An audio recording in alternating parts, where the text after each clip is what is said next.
Saya dari kelompok 2 akan menjelaskan perusahaan dan lingkungannya, keunggulan kompetitif, tentang dan persaingan global, manajemen informasi, dan perencanaan strategi sumber daya informasi. Saya kelompok 2, saya sendiri, yaitu yang pertama Igusti Budi Kusuma Putra, yang kedua Ikomang Sustiawan, yang ketiga Gede Sadarma Duta. Saya akan menjelaskan perusahaan dan lingkungannya. Yang pertama itu perusahaan. Perusahaan itu adalah suatu organisasi produksi yang menggunakan dan mengkoordinir sumber-sumber ekonomi untuk memuaskan kebutuhan dan cara yang menguntungkan. Unsur-unsur perusahaan itu yang pertama itu badan usaha, yang kedua kegiatan dalam bidang usaha atau ekonomi, yang ketiga terus-menerus, yang ketiga empat terang-menerang, yang kelima itu mencari keuntungan atau laba, yang ketujuh melakukan pembukaan, selanjutnya itu dokumen keuangan dan dokumen lainnya. Selanjutnya itu perusahaan dan lingkungannya.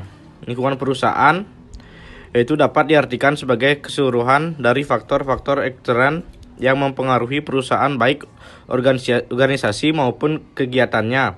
Sedangkan secara luas mencakup semua faktor ekstern yang mempengaruhi individu, perusahaan, dan masyarakat. Faktor-faktor yang mempengaruhi dalam lingkungan perusahaan yaitu pertama lingkungan fisik, energi, dan konservasi. Selanjutnya itu lingkungan perekonomian dan perpajakan. Selanjutnya lingkungan hukum. Selanjutnya lingkungan pemerintahan dan lingkungan internasional, yaitu ada dua, lingkungan internal dan eksternal. Selanjutnya itu keunggulan kompetitif. Keunggulan kompetitif yaitu adalah ketika suatu perusahaan melakukan bisnis lebih baik daripada pesaing mereka, tidak hanya melakukan kinerja operasi, tetapi keunggulan ini juga tercermin dalam keuangannya. Perusahaan menghasilkan keuntungan yang lebih tinggi daripada rata-rata untuk semua perusahaan dalam industri ini. Selanjutnya itu dilanjutkan oleh teman saya. Tantangan dan persaingan global. Perdagangan atau pasar bebas dapat dikatakan sebagai tantangan. Tantangan yang tergantung pada sistem pasar bebas adalah bagaimana kita dapat memanfaatkan sebaik-baiknya setiap peluang untuk mengembangkan industri dan menghasilkan produk-produk yang dapat bersaing dan diserap pasar internasional.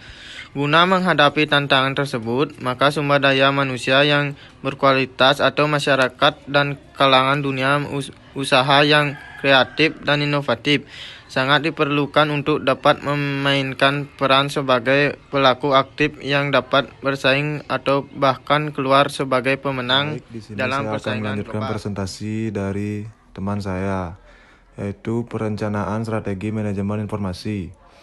Rencana strategis perusahaan adalah suatu rencana jangka panjang yang bersifat menyeluruh, memberikan rumusan ke mana perusahaan akan diarahkan dan bagaimana sumber daya dialokasikan untuk mencapai tujuan selama jangka waktu tertentu dalam berbagai kemungkinan keadaan lingkungan. Selanjutnya, manfaat dan peranan rencana strategis. Yang pertama, menentukan batasan usaha atau bisnis. Yang kedua, memberikan arah perusahaan. Yang ketiga, mengarahkan dan membentuk kultur perusahaan. Yang keempat, menjaga kebijakan yang taat asas dan sesuai. Yang kelima, menjaga fleksibilitas dan stabilitas operasi. Dan yang terakhir, memudahkan penyusunan rencana kegiatan dan anggaran tahunan. Selanjutnya, pendekatan atau metode penyusunan rencana strategis. Pendekatan ini dapat dikategorikan ke dalam dua kelompok berdasarkan lingkup dan titik bahasan di satu pihak dan penekanan pada proses atau hasil di pihak lain.